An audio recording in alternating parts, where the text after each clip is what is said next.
Yeah, so we can go through the question. So I think I had already shared there on the group, and I think you should be having it. So it is saying Falcon Limited deals in Italian shoes. It has a head office in Westlands, Nairobi, and branches in several parts of the city.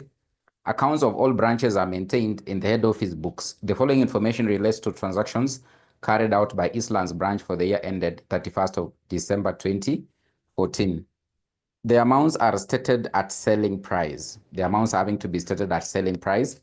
So in this case, you have actually been given the opening inventory, the goods received from head office, the goods received from Southland branch, another branch, goods sent to Northlands branch from Eastlands branch, goods returned to Eastlands branch by credit customers, goods returned to Northlands branch by an Eastlands branch customer, then goods returned to head office, goods returned to head office, then goods stolen from Eastlands branch, then cash sales, and of course, now in this case, what credit sales.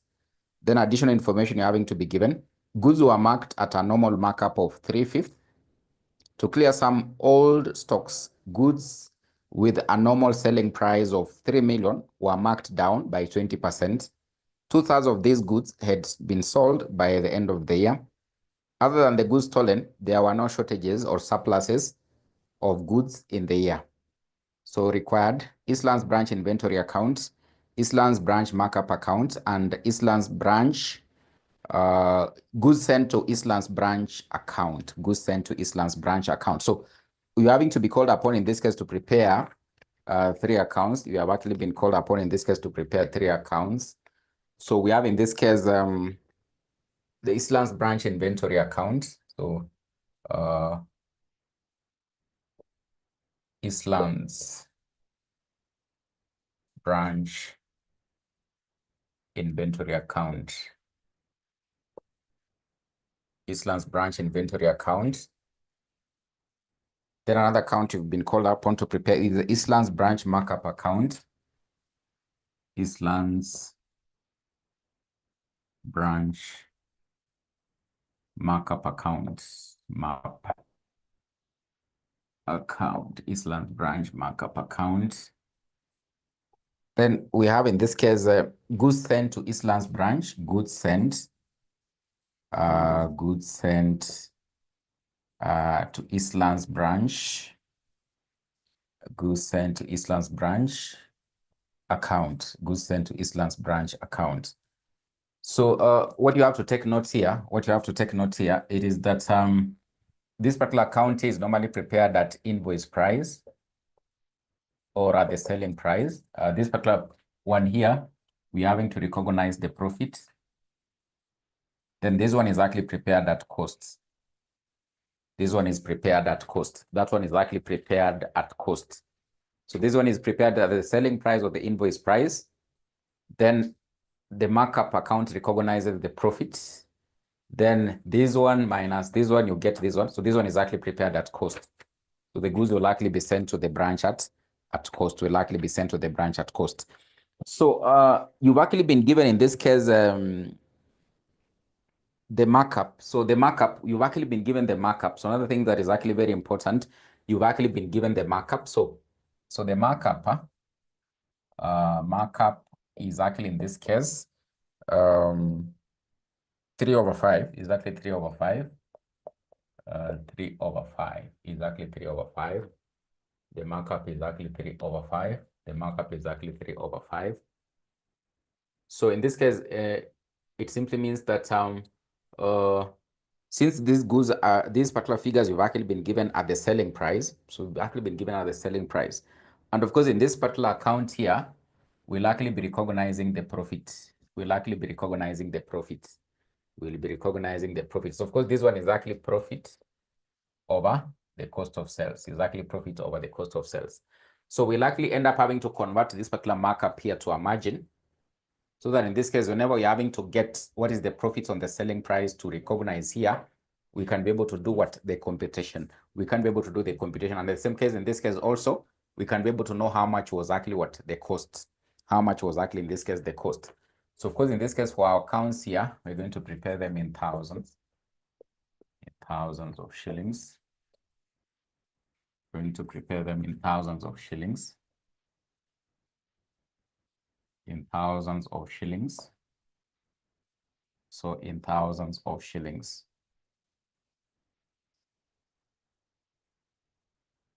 So remember, you've been told the figures you've actually been given there are at selling price. And of course, this one you've actually been given what? The markup. So this particular account here normally recognizes the profits on either goods sent to or maybe goods received from what? From the branch.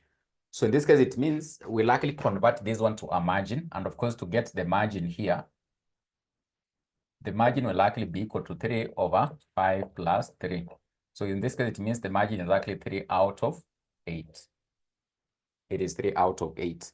It's actually 3 out of 8. So of course, you've actually been given the first figure there. You are told the amounts are stated. So the following information relates to transactions carried out by 𝐨𝐟𝐟𝐞𝐫 branch for the year ended 31st of December 2014. The amounts are stated at what? At selling price. So this account is maintained at invoice price or the selling price. So in this case, you have the opening inventory. So 𝐨𝐿𝐼𝐼's branch inventory account. So you'll basically have in this case the balance brought down. So balance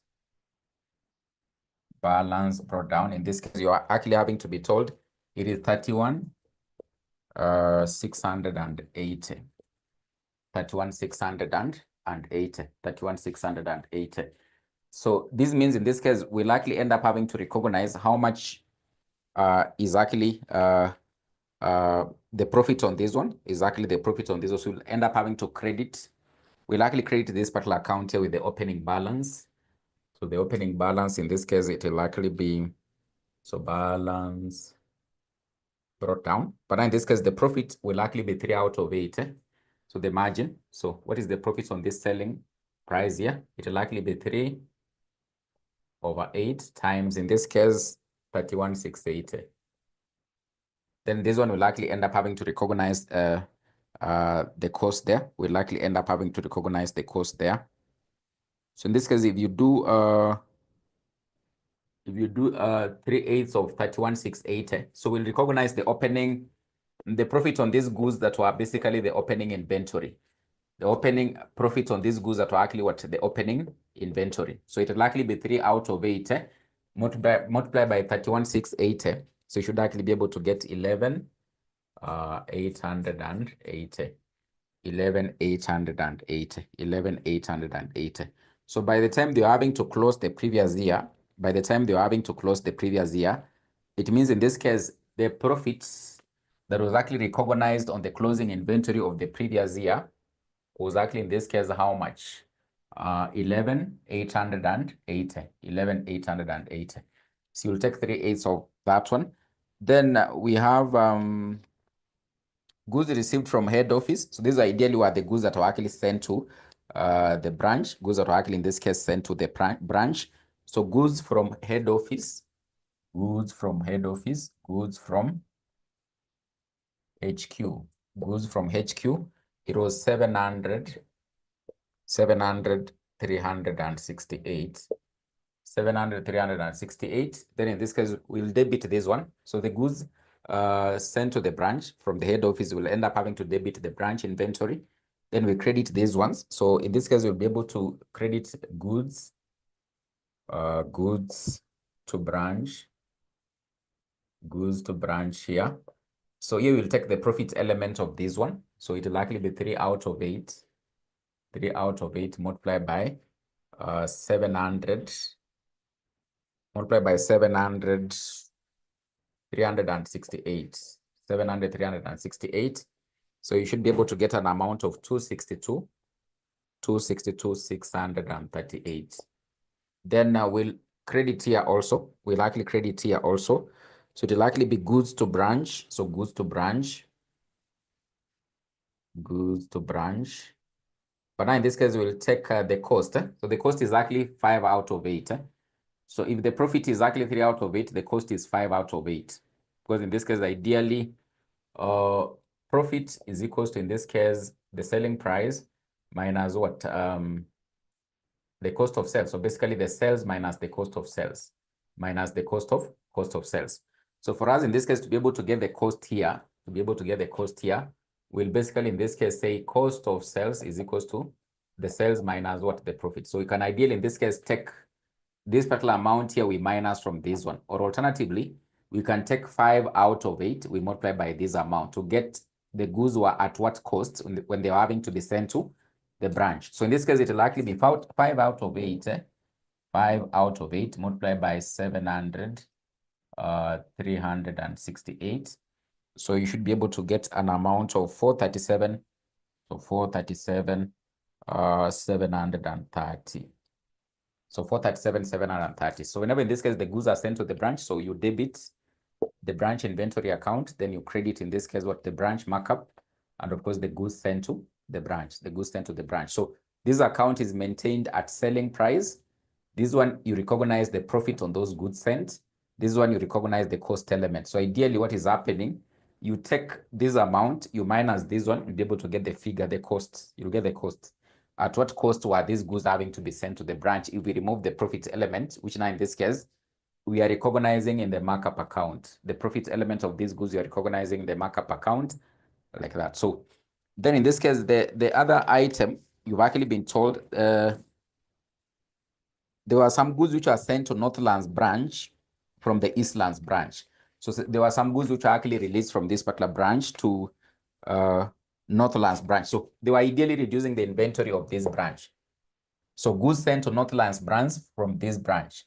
So this inventory was reducing. So we likely end up having to credit here at what? At the invoice price. Remember, in this case, this account we're having to maintain at what? Invoice price or at the selling price. So we'll credit this amount of 3360. So the amount was of how much? 4320. Oh, sorry, before that, there was goods received from Southland branch. So goods from Southland branch. Goods from Southlands branch. Goods from Southlands branch, they were of an amount of 3360. Goods from Southlands branch they were of an amount of 3360. So then in this case, we'll recognize the profit element on these goods. Goods from Southland branch. Southland branch. Goods from Southland branch. So you'll take in this case 3 out of 8 of this. So 3 out of 8. So you'll take 3 out of 8. You multiply by, in this case, 3360. You should be able to place it here. So 3 out of 8 multiplied by 3360. So you'll be able to get an amount of 1260. So that is the working for here. So goods from Southland branch, the profit element on this one, which goes to the markup account, you credit here. So it's 3 out of 8 multiplied by 3360. So in this one, you will take the cost of these goods. So goods from Southland branch, goods from Southland branch, goods from Southland branch. You will end up having to take 5 out of 8. You multiply by 3360. So you should be able to get an amount of 1260. An amount of, not 1260, but 2100. But 2100. So 2100. It will be 2100. So 2100. So these goods were received from another branch, which we're having to call what? Southland. So it increased the inventory at this particular branch in Eastlands. Then we have to recognize the profit element in the branch markup account. Then, of course, these goods at cost, you get 5 out of it. You multiply by 3360. Then the next one now, in this case, the goods were having to be sent out. So goods sent to Northlands branch from Eastlands branch. So they were now removing this inventory from this branch. So it means in this case, it reduced the inventory. So goods sent to Northlands branch. So they were of an amount of 4320. They were of an amount of 4320. Then you debit here to recognize the profit element. So you debit here to recognize the profit element. So goods to Northlands. Goods to Northlands. In this case, you're having to take 3 out of 8, multiply by 4320. So you'll get an amount of 1620.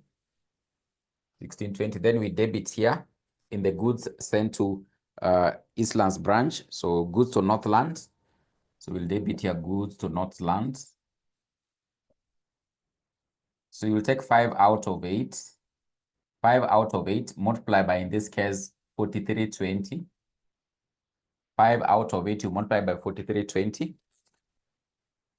So goods to Northland branch, goods to Northland, goods to Northland. So 5 out of 8 multiplied by this 4320. So you should be able to get an amount of 2700. So this one will be 2700 like that, 2700 like that, 2700 like that, 2700 like that. So you'll credit here goods sent to Northland because it was reducing the branch inventory. You remove that inventory from this branch. Then in this case, you recognize the profit element in the branch markup on these goods. Then the costs, at cost, you basically remove it from the goods sent to Eastlands branch, goods sent to Eastlands branch.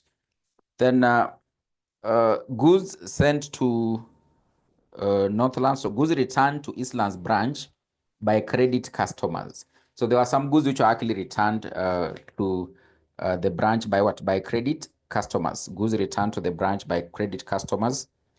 Goods returned to the branch by credit customers. So they return the goods, and therefore in this case, they'll increase the inventory at that branch. So goods returned.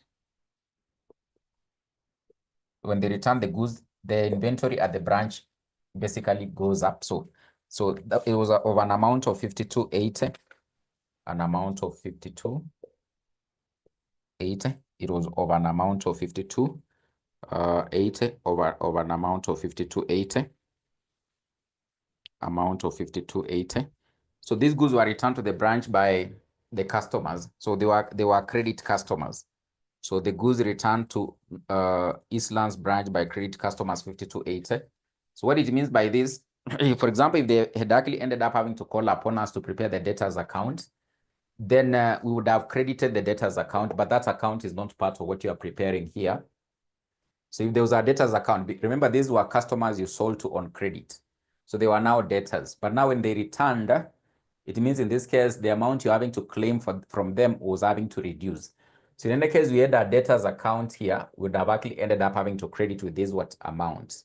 But now in this case, we'll just end up having to recognize this particular entry here only, because in this case, it won't actually end up having to affect what the branch markup, or in this case, what the goods sent to the branch. So we'll debit in this case, this particular account here, then we'll be able to recognize the credit entry in those credit customers account. In the debtors account, we'll end up having to credit to reduce the debtors amount from the account. Then goods returned to Northlands branch by an Eastlands branch customer. So there was a customer for this particular branch here who ended up having to return goods. But ideally, in this case, he didn't return them at Eastlands branch. He returned them at another branch. He actually ended up having to return them at another branch. So we'll eliminate the profit element on these goods. So they were of an amount of 1932, an amount of 1932. So goods returned to Northlands branch. Goods returned to Northlands branch. Goods returned to Northlands branch. Goods returned to Northlands branch in this case. So the profit element is actually 3 out of 8. So you'll take 3 out of 8. You multiply by the amount was actually 1932. 1932, then it will give you an amount of 724.5. 724.5. 724.5. Then the cost of these goods. So the cost of these goods. So goods to Northland branch. Goods to Northland branch. So 5 out of 8 multiplied by 1932. 1932. So you'll get an amount of 12 or 7.5. So 12 or 7.5. 12 or 7.5. So we'll eliminate the profit element. We'll actually eliminate the profit element here by having to debit the branch markup of this particular Eastlands branch, and the goods sent to Eastlands branch will likely also in this case end up having to debit. We'll likely end up having to debit that account. Then we have in this case goods returned to head office. So there were some goods which were returned here at the head office. So goods to the head office. Goods returned to head office. Returns to head office. Returns to HQ. So the returns to HQ were actually of an amount of 8160. 8160. They were of an amount of 8160. Then, of course, now in this case, the profit element. So returns to HQ. Returns to HQ. So 3 out of 8 multiplied by this amount, 8160.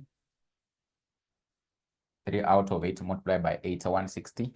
So you'll likely end up having to get an amount of 3060. 3060.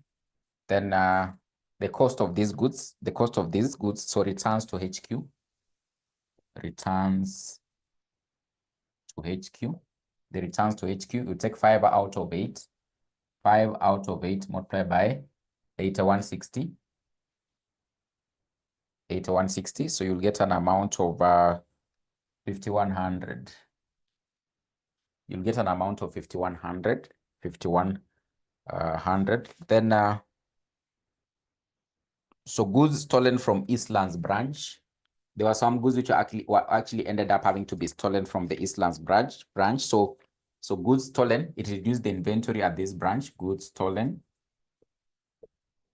The goods stolen was of an amount of 5760. 5760 of an amount of 5760. 5760 of an amount of 5760. So in this case, we remove the profit element on these goods which are actually stolen. We remove the profit element on these goods which are actually stolen by ending up having to debit the branch markup. But now we won't credit the goods sent to the branch. We won't debit the goods sent to the branch. What we'll debit is the loss of the goods. So in any case, we had a profit and loss account. We would have recognized this loss because we got the goods at cost. When they steal them, we have actually incurred a loss. So what ends up having to happen, you'll end up having to debit the profit on these goods. You debit, in this case, what? The P&L account, like an expense. Then you credit, in this case, what? The inventory. So the inventory will end up having to reduce because these goods were stolen from this inventory. Then now in this case, there was the profit element on these goods that were actually having to be stolen from this branch. We'll remove it here. But now the cost, because we got the goods at cost, that is the loss we actually incurred.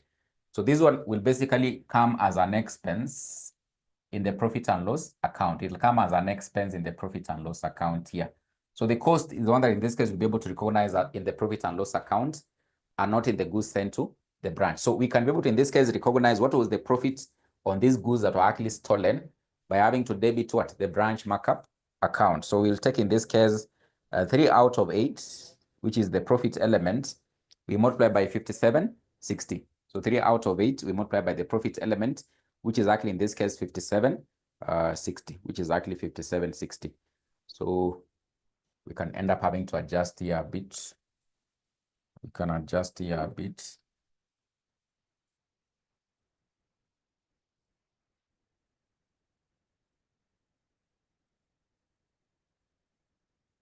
So this is the goods sent to branch.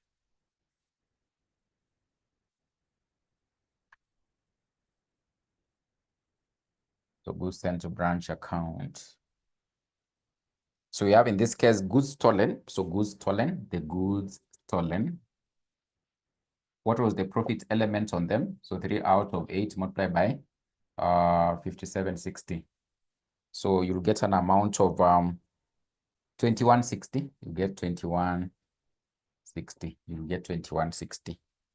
So, but in this case, we've been able to say the other account that will be debited is the P&L because it was a loss. So when they steal from you, you incur loss. It will be like an expense. So you'll debit in the books of accounts to eliminate this expense of these goods that were actually stolen from the business, So that was an amount of 2160. Then there were some cash sales which were made of 316,800 and credit sales of 371,116. So whenever they make the sales, in this case, it ends up having to reduce what? The inventory. Whenever they make the sales, it ends up having to reduce the inventory. So you have in this case cash sales. Cash sales were of an amount of 316,800. And then of course you have credit sales. Credit sales also reduced what? The branch inventory there of an amount of 370. 116. So as the branch inventory was actually reducing, so for the cash sales, they were getting cash. So if there was a cash account, you would have been able to debit because this amount was received in cash. So they will end up having to get cash. So we would have debited cash. Then the credit sales, in this case, we would have debited what? Debtors account or trade receivables account because they were selling on what? On credit. But ideally, now the inventory at the branch was having to reduce because these goods were having to be released off on cash basis and of course on what? On credit basis. Then the next statement, so the goods were marked at a normal markup of 3 out of 5, which you've been able to use to calculate the margin to get 3 out of 8. So that in this case, you can recognize the profit element on the selling price of these items in what? In the branch inventory account. Then to clear some old stocks, goods with a normal selling price of 3 million were marked down by 20%. They were actually marked down by 20%. So it means in this case, what they had actually recognized as a profit, they ended up having to mark it down. So they marked these goods down. What they had actually in this case ended up having to maybe recognize as a profit on these, they ended up having to mark them down, So they were marked down by 20%. They were marked down by 20%. So to clear some old stocks, goods with a normal selling price of 3 million were marked down by 20%. 2,000 of these goods had been sold by the end of the year. So they actually marked them down. It's like in this case, what they could have been able to recognize as a profit on them, they ended up having to mark them down by 20%. So while they were having to mark them down, it means in this case, that was having to do what? Reduce their profits. And therefore, the branch markup account, which basically recognizes how much profits are we having to get on these goods having to be sent to the branch, will likely end up having to reduce what? The profits. So to reduce the profits here, we debit. To increase the profit here, we credit. But now the profits are reducing because they were marking down, we'll debit. So that in this case, we can reduce what had actually been recognized as a profit on these goods of worth 3 million. So we'll debit to eliminate that profit of 20% that would have been able to recognize on these what? On these goods. So there was a markdown in the selling price of 20%.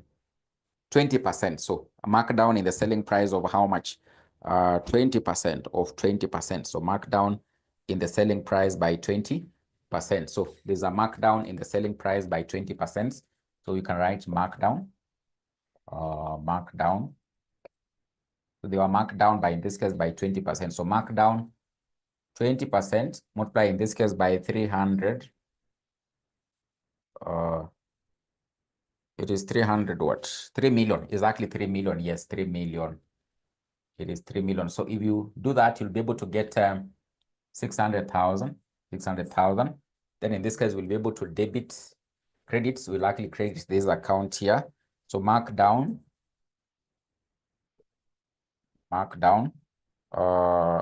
in goods. So the markdown in goods was actually of 600. So they were marked down. So we'll credit in this case the branch inventory, which is maintained at the selling price. Then we debit now in this case what would have been recognized as a profit there to eliminate that profit on these what? On these goods. The profit on these goods, the profit on these goods. So therefore in this case we can actually be able to compute the closing balance of, in this case, what? The closing balance of the inventory, the closing balance of the inventory. So you can do the balance carried down. Balance carried down. So you can do the balance carried down.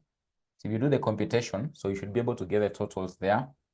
So the total, this side should be 740, 688.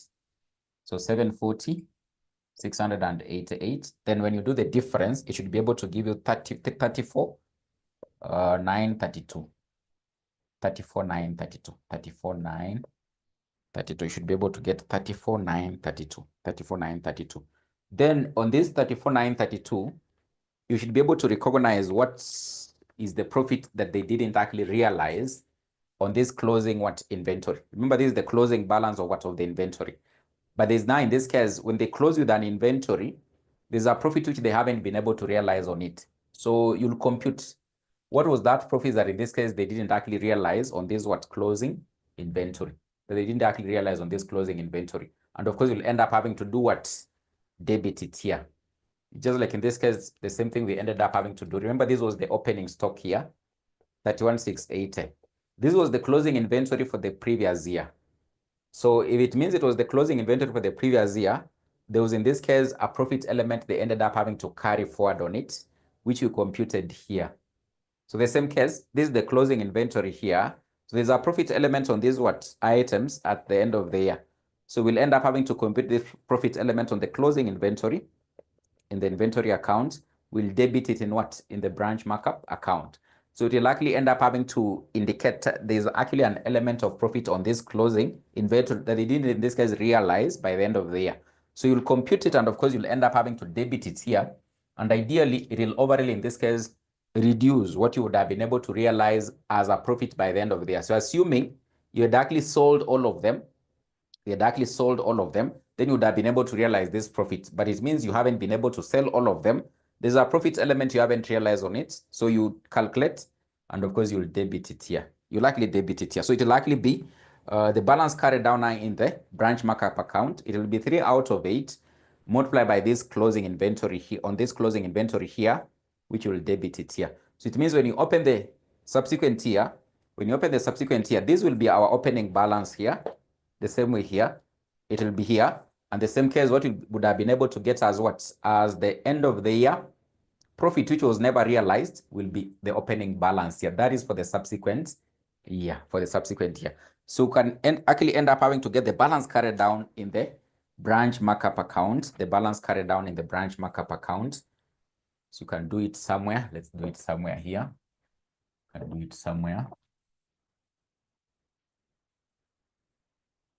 So the balance carried down in the branch markup account. So you just continue here. So there's a figure here which you can be able to put here. So you have the balance carried down. So balance carried down. You take 3 out of 8 multiplied by this 34,932.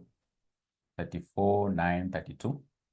So you'll be able to get a figure of 13,099. I think 13,099.5. So 13,099.5. 13,099.5. Then you can be able to balance it off. So it means you get the totals. You add this and you add this. So this side will be more. This side will likely be more. It should be able to get a figure of 275,778. So 275,778. Then you can now get the balancing figure. The balancing figure now in this case is the gross profit. That's why you end up having to call it what? A markup account. It just basically recognizes the profit elements on this exchange of goods. So the profit element on this exchange of goods, it should actually be able to give you the gross profits, which in this case will be the balancing figure. It will be the balancing figure. You should be able to get an amount of 514.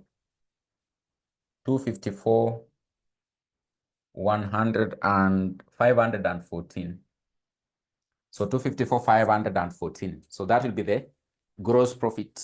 Will likely be the gross profit on the exchange of these goods from the head office to the branch, or maybe from another branch to this particular branch here in Eastlands. Maybe from Northland to Eastland, Southland to Eastland, or maybe from a head office to Eastland.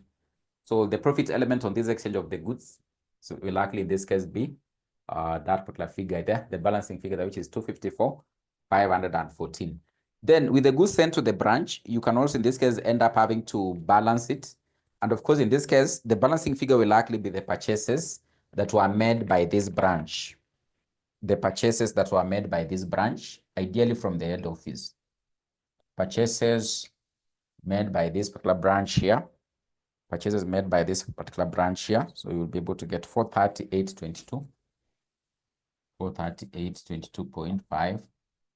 So the total should actually come to 439,830. 439,830. 439,830. 439,830. And of course, now in this case, that's how you can be able to prepare the branch inventory and the branch markup, and of course, the goods sent to the branch account. So Take note that this one is actually prepared at the selling price. This one is prepared at the profit. You need to know the profit element. Then this one is actually prepared at cost. Exactly prepared at costs. Exactly prepared at cost. This one is actually prepared at costs. So here we basically recognize the invoice price at which the goods are having to be sent to the branch. Then here we get the profit element on these goods that were sent to the branch. Then when they're having to be received at the branch, in this case, in the goods sent to the branch, we recognize the cost element of these goods. So we take 5 out of 8. Here we take 3 out of 8 in the branch markup account. The balancing figure in the branch markup account is the gross profit on the goods that were sent to the branch. Then in this case, the balancing figure here will be the purchases. Will likely be the purchases that the branch actually ended up having to make. The branch ended up having to make. Then purchases the branch ended up having to make, ideally from the head office, because now in this case, these were ideally goods that were removed from what? From the branch, going out. But now these are the ones that were actually received. Some of them from HQ, some of them from the other branches. So the difference here basically gives you the purchases figure is like in this case, they purchased from the head office. They purchased from the head office. That is what actually ended up having to happen. It's like they actually purchased from the head office. So when they were given goods, you get the difference, you'll be able to get the purchasing figure for that particular branch, the purchases figure for that particular branch. So we can look at that other question. So there's another question in this case I had actually shared. There's another question which I had actually shared. Just still on branch accounts, So you should be having it X limited. So confirm whether you have that question so that we finalize on that one. X limited.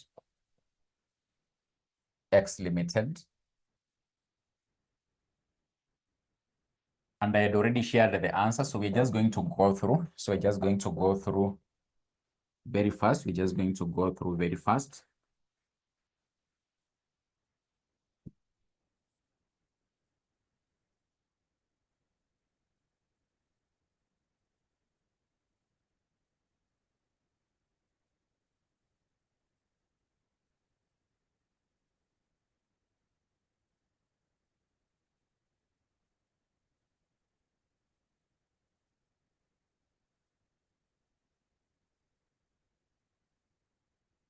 So X limited. So X limited deals in electronics goods. The head office is in Nairobi and has a branch all over the country.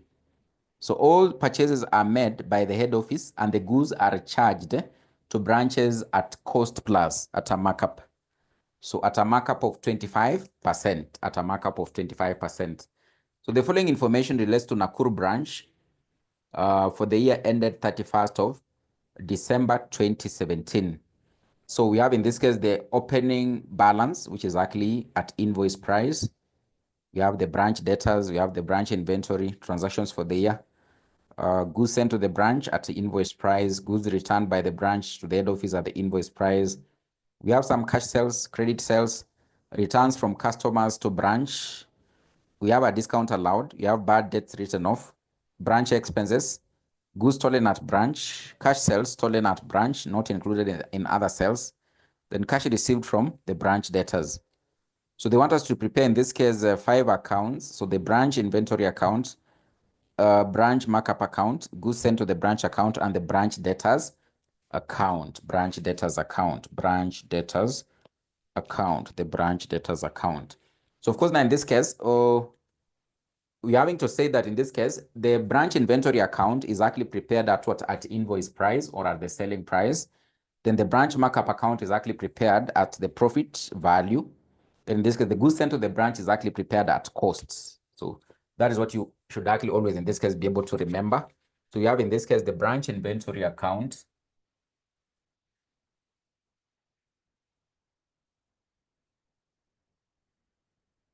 This is what I'm having to say. It is prepared at the selling price or at invoice price. It is prepared at the selling price or at the invoice price. So can have it there. We can have it there. Then you can have, in this case, the branch markup account, branch adjusted markup account.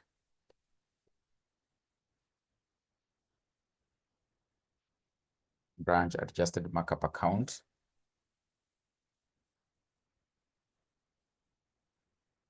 Then the other account they want us to prepare is the goods sent to the branch account. Goods sent to branch account.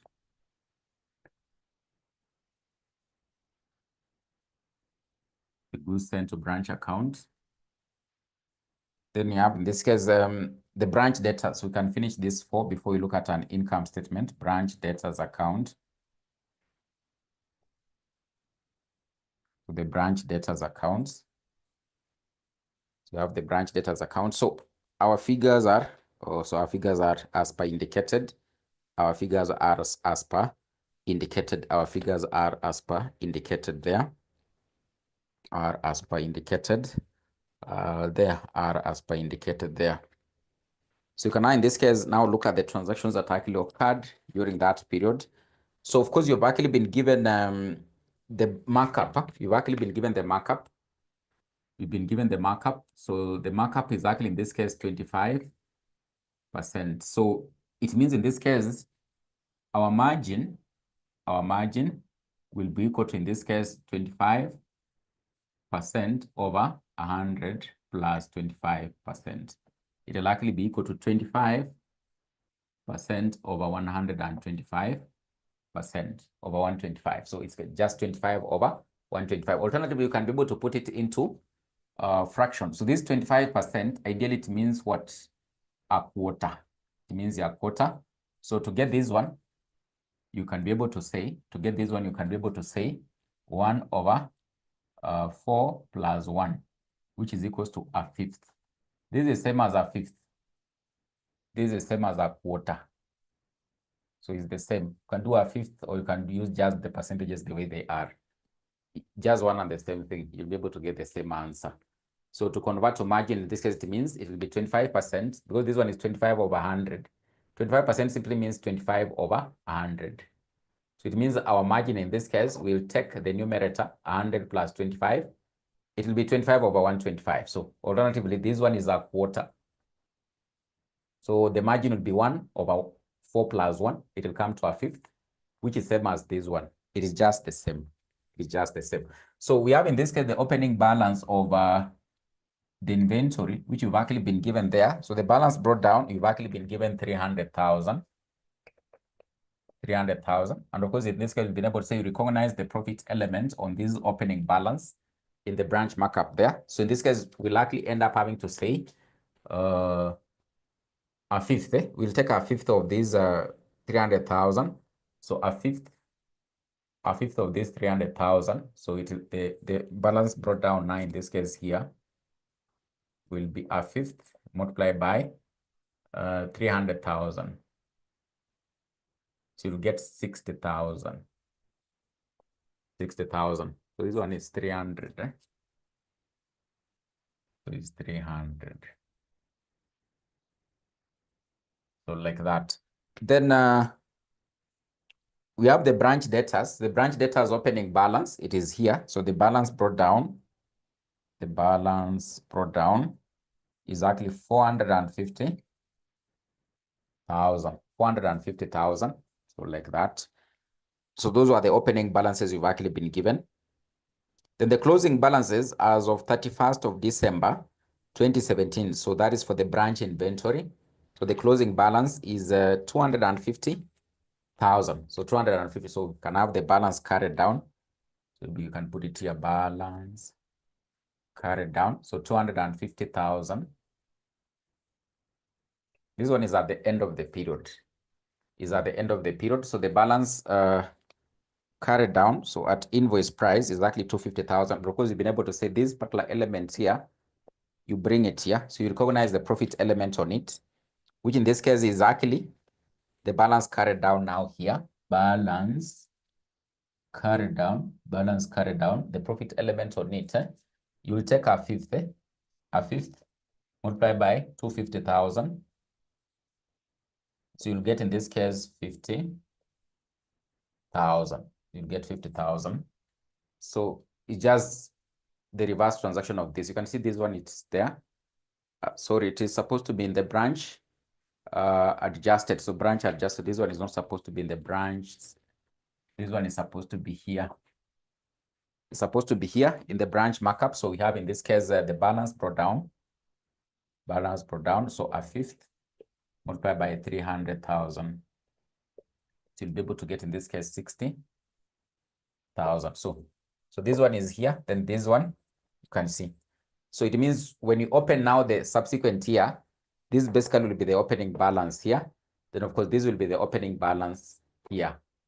So the cycle goes on like that. So we have to recognize the profit element, which was not realized on this closing inventory, where we end up having to adjust the profits for the year by having to debit what the branch markup, the branch adjusted what markup account. So like that. So then we have in this case, goods sent by the head office to the branch at invoice price. So there were some goods which were actually sent to the branch. So goods sent to the branch. So the inventory of the branch was increasing. Goods to branch. Goods to branch. They were of a value of 2.5 million. 2.5 million. They were of a value of 2.5 million. So 2.5 million. A value of 2.5 million. So the profit element on it. So goods sent to branch. So goods to branch. You credit goods to branch in the branch markup. So the profit element is a fifth. So it will be a fifth multiplied by, in this case, the 2.5 million. You will get in this case 500,000. 500,000. Then you credit the goods sent to the branch. You credit the goods sent to the branch. You credit the goods sent to branch. In this case, you have the branch inventory. Branch inventory. So this one simply means you take what? 4/5. So 4/5 of that. 4/5 multiplied by, in this case, 2.5 million. You'll be able to get, in this case, 2 million. Or ideally, what you do, you take this 500, you minus from the 2.5. So you should be able to get the goods sent to the branch. So remember this one, we're having to maintain what the profits on these goods that have actually been exchanged. This one, you're having to say, we maintain this account at cost of the goods, at the cost. So the cost of these goods that were sent to the branch is 2 million. The profit element is this. Then the selling price, will add the 2, we'll be able to get this one. So that's how you basically end up having to do that one. Then goods returned by the branch to the head office. So this basically simply means the inventory of the branch was having to, in this case, do what? Reduce. So there were some goods which are returned. Goods returned from the branch. So the branch inventory was reducing because they were relinquishing some of the goods to the head office. By how much? 200,000. They were relinquishing these goods of 200,000. 200,000. Then we debit here the branch adjusted markup account. So goods returned.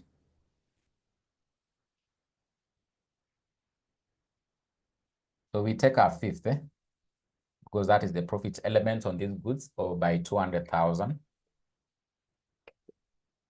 So we'll likely end up having to get 40,000. I think it is 40,000. 40,000. Then the goods sent to the branch also, we debit. We end up having to debit. So goods returned. So goods returned. So we take 4 out of 5. 4/5 times 200,000. So we'll get, in this case, 160,000. 160. So when you add this plus this, you should be able to get this. So those are the goods that were returned at cost. Then there were some cash sales. So the cash sales basically having to reduce the inventory here. So cash sales. So cash sales. There were some cash sales. There were some cash sales in this case of 800,000. So whenever we would have had a cash account, would have debited. Then we have, in this case, credit sales of 2.7 million. They were still reducing the branch inventory at the branch. So these basically were credit sales of 2.7 million. But remember, when you make a sell on credit basis, it means you increase your debtors. So it means the debtors account here will increase by this amount, 2.7 million. So we have, in this case, credit sales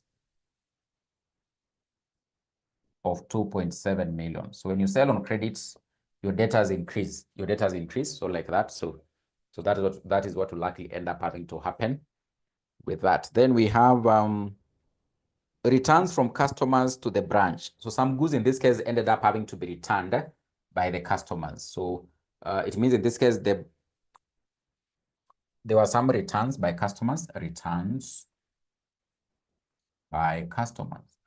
by customers over, it was over 100,000 returns from customers to the branch. So the inventory at the branch was having to increase to 100,000. So returns by customers to from customers to the branch. So this will end up having to still reduce what the debtors will likely reduce the debtors. So returns by customers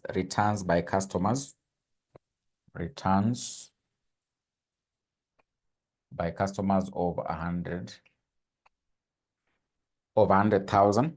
Then discount allowed. So discount allowed will also reduce the balance for the debtors.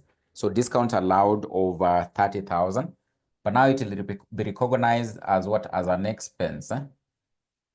It will be recognized as an expense in the income statement. It will be recognized as an expense in the income statement. Then we have bad debts written off. So bad debts written off also reduces the debtors, but you recognize it as an expense in the income statement. So it means you debit in the income statement. So bad debts written off was of an amount of 20,000. Was of an amount of 20,000. Bad debts written off was of an amount of 20,000. Then branch expenses, that is an expense. Goods stolen at the branch. So there were some goods which actually ended up having to be stolen. And therefore, in this case, it means it reduced the inventory at the branch. So the goods stolen at the branch of an amount of, in this case, 30,000. 30,000, yes, 30,000. So we'll eliminate the profit element on it. So the profit element, we said we'll end up having to eliminate it by having to debit here. But now the costs element, will likely end up having to eliminate it in the income statement. We'll likely eliminate it in the income statement. So we have in this case the goods stolen. What was the profit on these goods that was what was the profit to be realized on these goods which were actually stolen? So it will be a fifth multiplied by, in this case, 30,000, which will come to 6,000. So it means the 24,000 in this case, we likely recognize it as an expense. So now when you are preparing the income statement, we'll debit the income statement. We'll debit the P&L account by 24,000. So the cost element, you end up having to eliminate it as an expense out of your pockets in the income statement. So you'll end up having to reduce the goods at the branch, 30,000. Then we recognize what was the profit on these goods that were stolen, because the cost element is what we incurred when we are buying them. That will be the only expense we'll end up having to incur in our profit and loss account, Then we have, in this case, cash sales stolen at the branch, not included in other sales. So there was some cash that in this case was actually stolen at the branch. So this basically simply means so they're having to say cash sales stolen at the branch, not included in other sales, So of course, in this case, these particular items that were actually stolen, this particular cash that was actually stolen, basically it means they had actually sold these items. They'd actually sold these particular items at the branch, but of course they won't end up having to realize this amount. It's just like in this case, the items is like they got lost. The items ended up having to get lost. These items that were supplied to the branch worth 15,000, they won't end up having to realize any money out of it, because it's like in this case, the amount was actually stolen. So it won't actually even be remitted to the HQ. So it's like in this case, the goods ended up having to get lost at what? At the branch. So we'll end up having to eliminate this value of these goods. This value of these goods. So because we've actually been told the cash sales stolen at the branch, these amounts had not been included in other sales. So they had not yet actually recognized them as a sale. It's like in this case, they were still like in this case, what? An inventory at the branch. So we'll have in this case the cash stolen of an amount of, in this case, 15,000 of an amount of, in this case, 15,000 of an amount of, in this case, 15,000. So this will also be part of the expenses we'll recognize because this amount actually got lost. So it's like we'll end up having to pay out of our pocket this particular amount. We'll end up having to pay out of the pocket this particular amount, and we won't recognize the profit element on it because you're having to say they are not actually yet recognize them as part of the sales. They are not actually recognize them as part of the sales, So I think those are the entries, or basically the transactions that in this case we'll likely end up having to have there in our accounts. We'll end up having to have there in our accounts. And of course, we can actually end up having to balance them. We can end up having to balance them. So there's one last item, cash received from branch debtors. So these debtors ended up having to pay. So cash received. So these debtors paid from the debtors. It reduces the debtors amount. It was of 2450. So when the debtors pay, it reduces their balance. You will credit, but now you debit your cash account. But of course, here we haven't been told to prepare the cash account. So we won't end up having to prepare it or basically indicate it as it is having to be debited because it's not part of what you're having to do the computations here. What you're having to do the computations here. What you're having to do as computations here. So we can now, in this case, end up having to balance our figures there. We can actually balance our figures there. We can actually balance our figures there. We can balance our figures there. We can actually balance our figures there. Balance our figures there. So we have in this case what? The balancing figure here. We can have the balance carried down. Balance that was in this case actually carried down. So we'll have an amount of 1095,000. So we'll get a total of, you should be able to get a total of 3,995,000. So 3,995.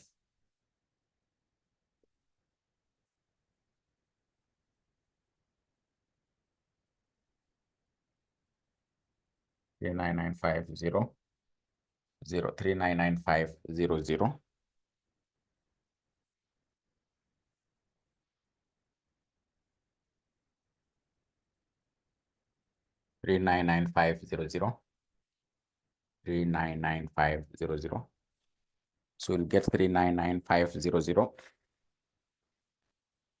3,995,000. Then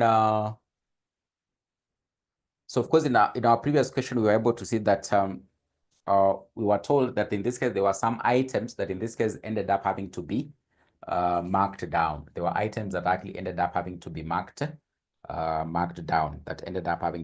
down. So whenever now in this case we have the debit balance here, whenever in this case you have a debit balance here, so it means there were some items that in this case they ended up having to mark up. So to get the difference here, they ended up having to mark up some of the items. They actually marked up some of the items. So in this case, because already you have the balance carried down of the inventory here. So, and of course, now in this case, we're having to say that the total after the balance carried down is 3,995,000. And of course, in this case, the total is actually here. So there's a balancing figure here. There is a balancing figure here of 10,995,000. So this particular balancing figure here, what it simply means in this case, there were some items of this inventory that were actually marked up, for us to end up having to have, in this case, what? A balance carried down of 250,000 by the end of the year. So this particular debit balance here will be an indication of what? Of a markup that was done on what? On part of the inventories at what? At the branch. Remember the previous question, in this case, we had what? A markdown, which was actually here. There was a markdown on the goods. And of course, at the end of it all, we were not actually in this case having what? A debit balance at all. So we had in this case what? We had in this case what? The balance carried down at the end of the year. But now in this case, there's a balancing figure. If you do the totals, you end up having to get a balancing figure here.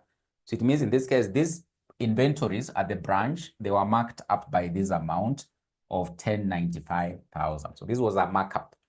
So it was actually, they were marked up. It's only that in this case, you haven't been told, but because now in this case, you have the debit balance here, is an indication of what some of the items of the inventory are having been marked up by the balancing figure here. And of course, if you have the markup of these goods having to be here, then we'll also in this case increase our adjusted markup. So we'll end up having to increase our adjusted markup by having to in this case do what? Credit it here. So we'll likely credit it here. So it'll likely in this case branch stock markup. Branch stock markup. Branch stock markup of an amount of 1095. So 1095,000. 1095,000. 1095,000. And then in this case, we can actually get our totals. We'll likely get our totals. So this one should be 1655,000. 1655,000. So we'll have our balancing figure, which now in this case will be the gross profit. Gross profit. Gross profit. So in this case is the balancing figure. Gross profit recognized on these items will likely in this case be 1559,000. So 1559,000. Then we can balance the goods sent to the branch. So we'll have the purchases by this branch from the head office. It is 1840. So this is the balancing figure. So this is the balancing figure. So 1840,000. You should be able to get 2 million. So this one is 2 million. So that is 2 million. That is 2 million. Then we can also balance the branch debtors account. So with the branch debtors account, you'll have a balance carried down of 550,000. So there'll be a balance carried down of 550,000. And of course, you'll have a total of 3150. It'll be 3150,000.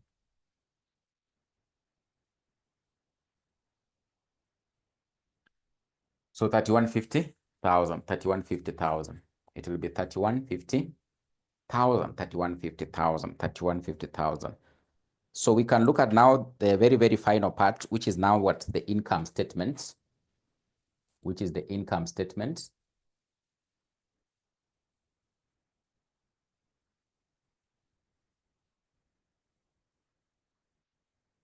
Which is the income statement, which is the income statement. So I can see someone is asking, which question are we handling? So it is on WhatsApp.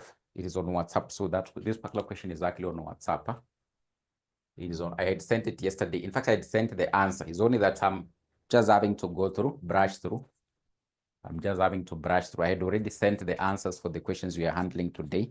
So I'm just having to brush through so that in this case, if there was any query or doubt you had, then in this case, we can be able to move together. We can be able to move together. So once we finalize by having to look at the income statement, so hope you are through with that. So confirm whether you've actually been able to write everything before I end up having to rub, before I rub. So confirm whether you've been able to write everything before I end up having to rub.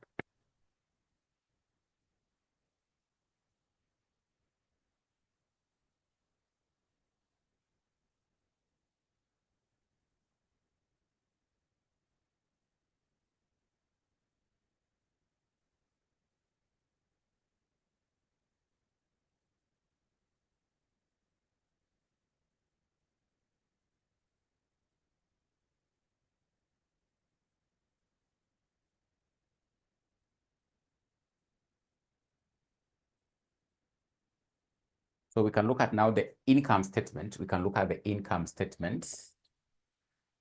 The very, very final part, the income statement.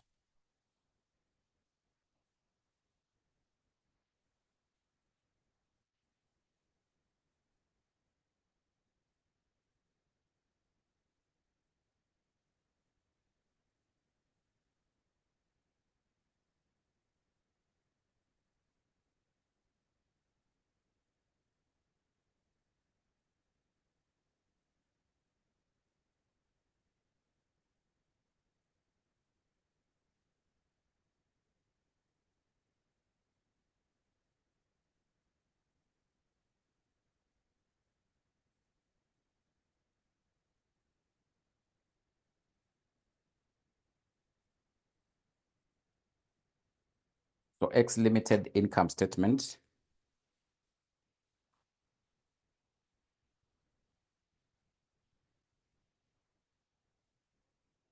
So X limited income statement.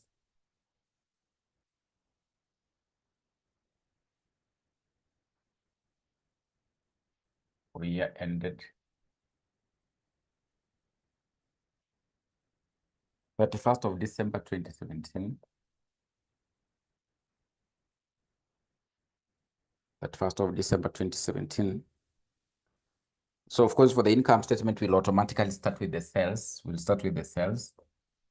So you've been told there were some cash sales. There were some cash sales of 800,000. But of course, there were some cash sales which were actually stolen, which haven't been included in sales. So we'll take 800 plus 15. So this one, the cash sales which were stolen, you are told they were not actually included as part of the sales. So we'll actually include them to know how much was the total sales. It will come to 815,000. Then you have the credit sales. We have the credit sales. So credit sales, in this case, we had 2,700,000. But of course, there's somewhere you've actually been told there were some sales which were returned. Returns from customers, I think, to branch. So there were sales which were actually returns over 100,000. So over 100,000. So that comes to 2,600,000.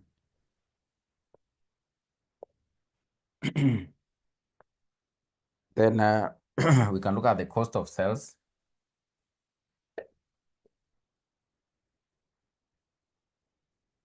Can look at the cost of sales.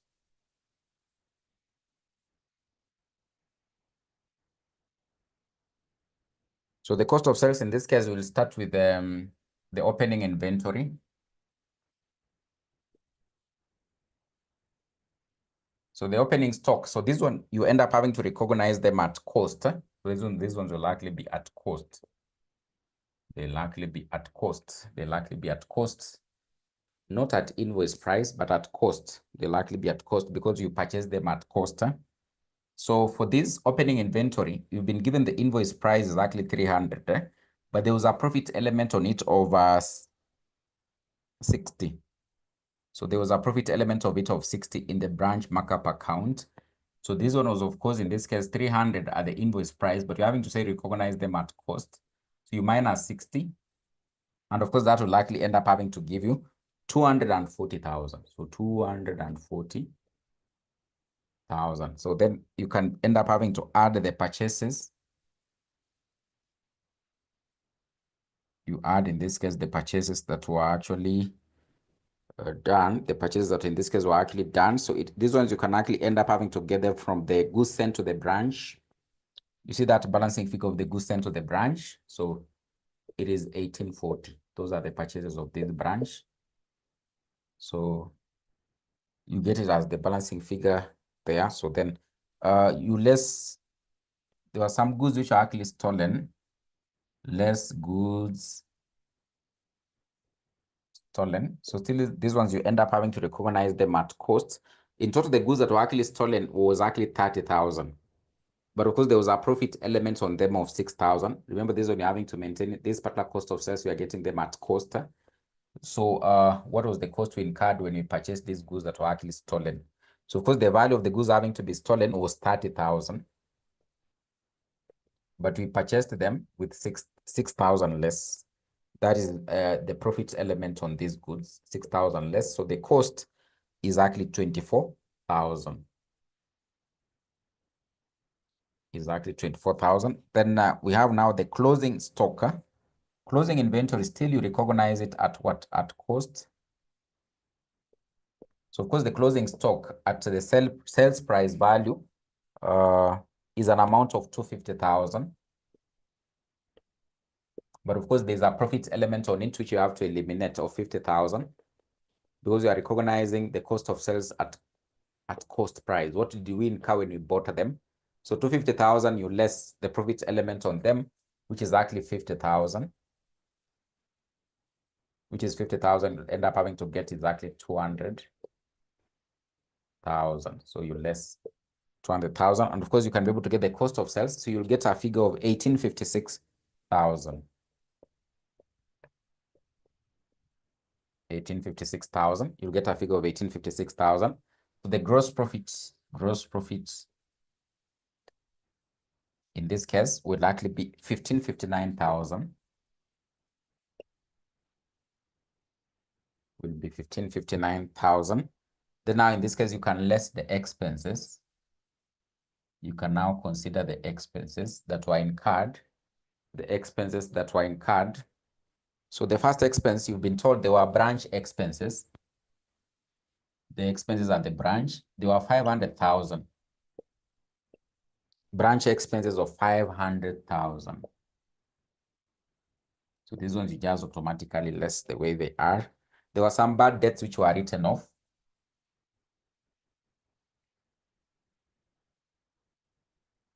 So bad debts written off over 20,000.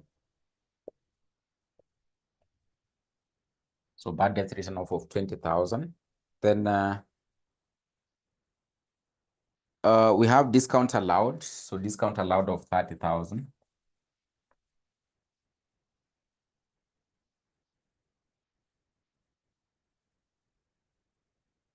So you less it. Then we have in this case cash sales which were stolen.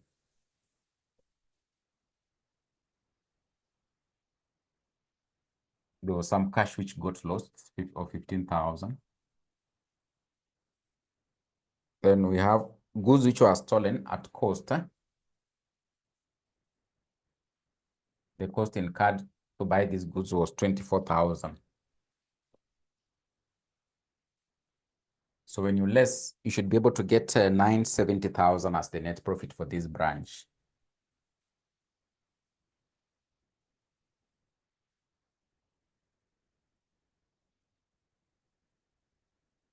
So this is the net profit for this particular branch. So those are basically you can be able to get the profit for the branch, profit for the branch. Yeah, and of course that's how you come up with what with the income statement. That's how you come up with the income statement. So that's basically ideally how you could have been able to handle those particular two questions for what? For branch accounts, So take note that in this case, it is almost 100% guaranteed they won't test this topic. It is almost 100% guaranteed they won't test this topic, but of course it is part of the syllabus. That's why we've actually ended up having to do what? To go through it. But I can assure you the other lecturers, they won't teach it. They won't teach it. So they don't test it. They don't test it, but it is part of the syllabus. So branch accounts. So branch accounts.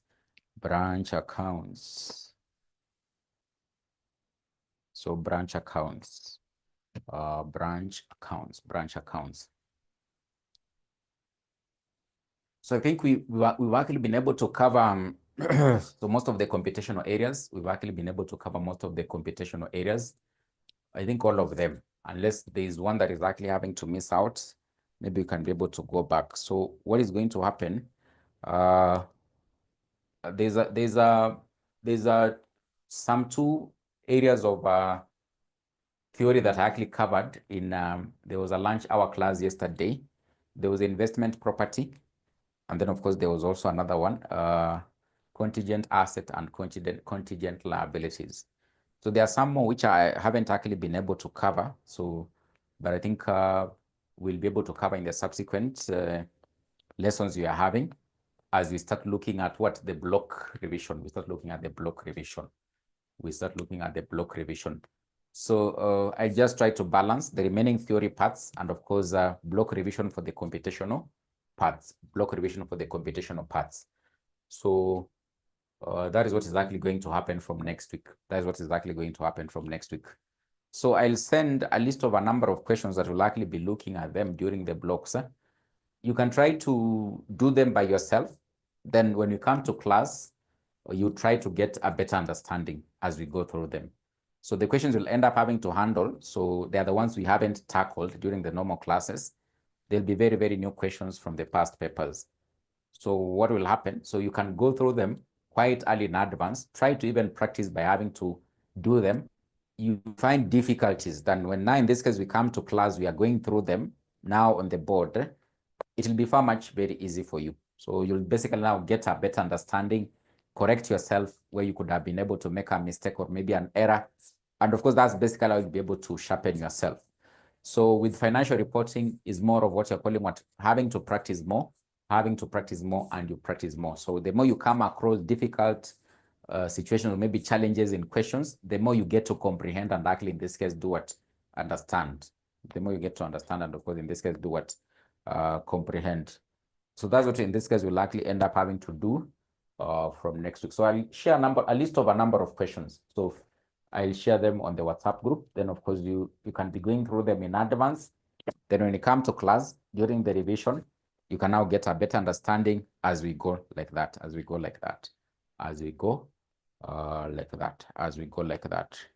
So that is very important. So unless there's a question, so I would like to end there today's class. So prepare yourself for us to be able to start the block revision. From Tuesday. So unless there's any question, I can see Valerie here. Did we finish hire purchase? Yes, we completed the hire purchase, unless there's a video missing. Of hire purchase, but we completed the hire purchase. Unless there's a video missing of hire purchase, but we completed hire purchase.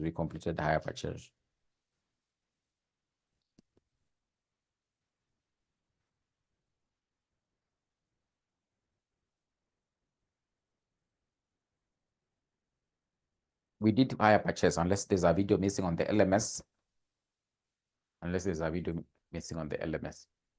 What are the 3 topics that can never miss? So the most predominant topics that we obviously know they'll be in the exam, it is group.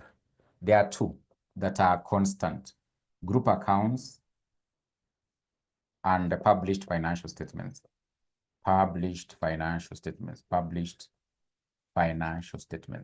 So group accounts and published financial statements. So these ones, they'll be there.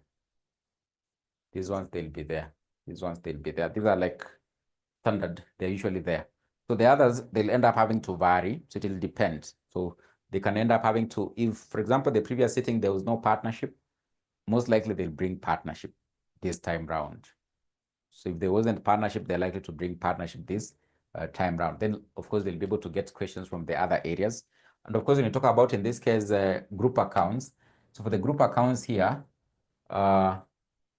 they can bring, in this case, a question involving a holding company and, of course, a subsidiary plus an associate, or they can just bring the 2. Or they could go to the extent of having to bring a question regarding group cash flows. They can bring group cash flows. So here under published financial statements, they'll ask a statement of profit and loss. They can ask a statement of financial position, statement of changes in equity. Then sometimes, but very rarely, they can also ask about cash flows. There can be a computational question on cash flows, but they really like these 3. From published financial statements. And also in group accounts, they really like these ones. But you might end up having to find that they can bring group cash flow. They can bring a question on group cash flow.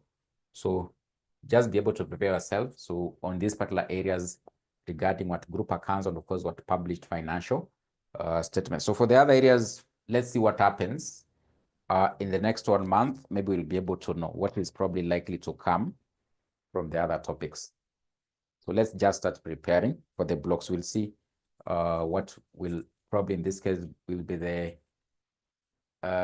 areas you're having to feel like high chances they might test from the other areas.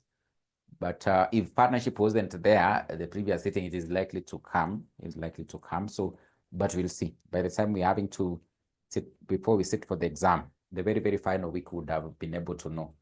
But these ones is like, it is static. They'll be there. So these ones, in fact, you should just be able to start preparing for them without even having to ask whether it will be there or not. These ones, they'll be there.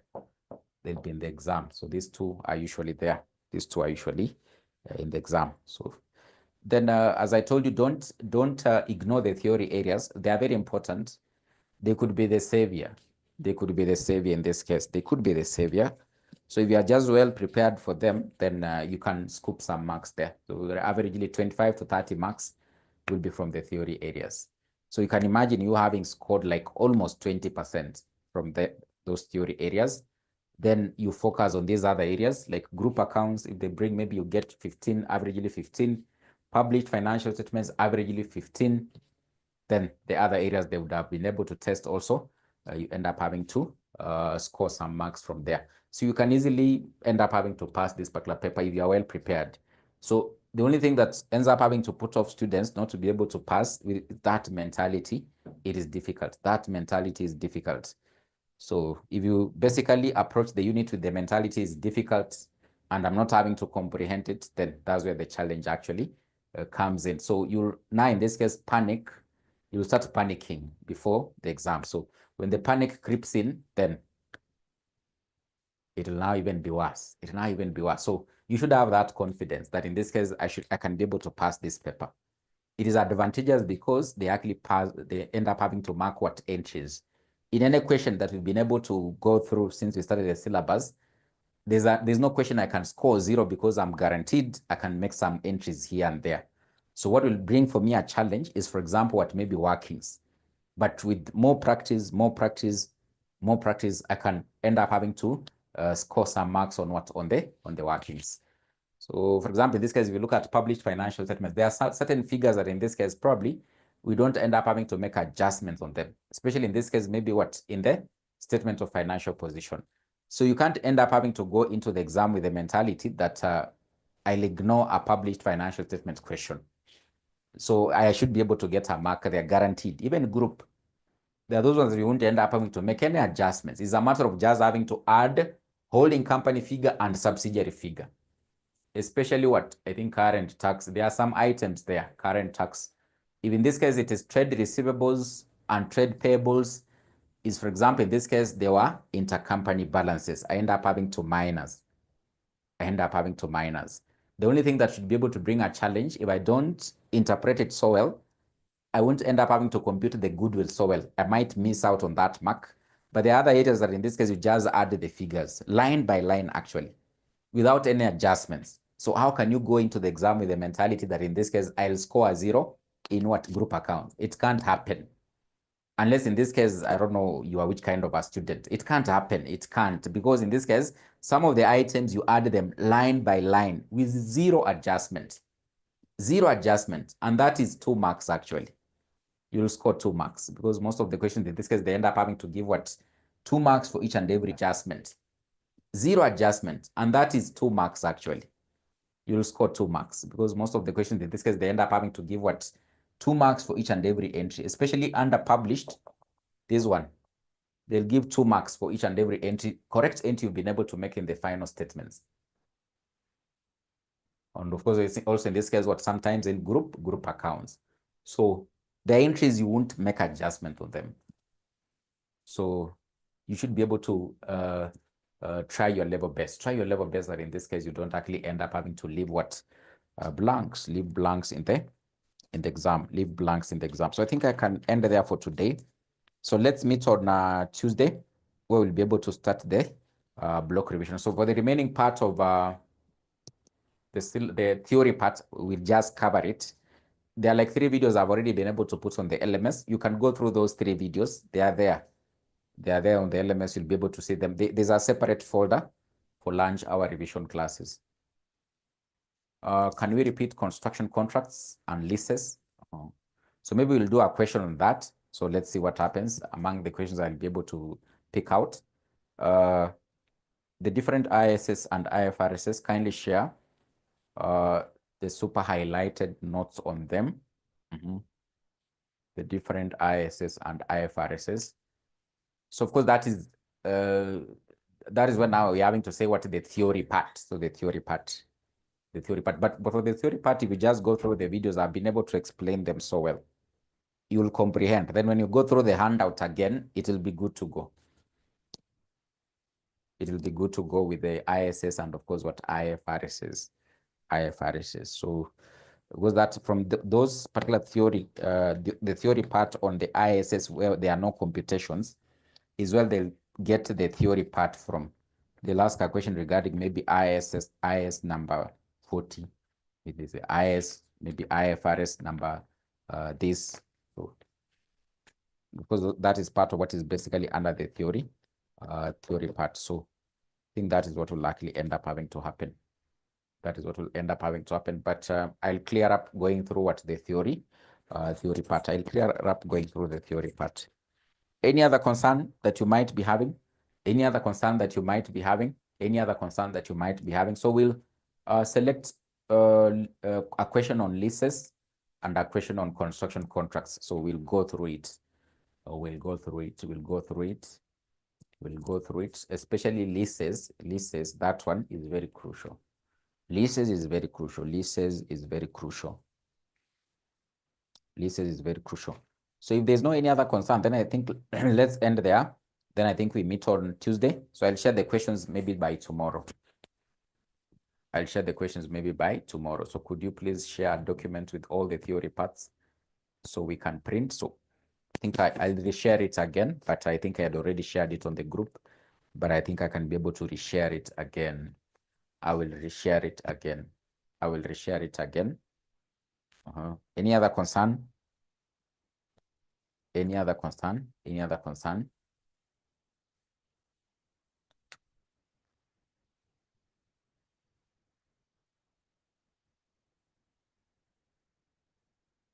So I can see you are saying thank you and good night. So you can have a good night. So you can start enjoying the weekend.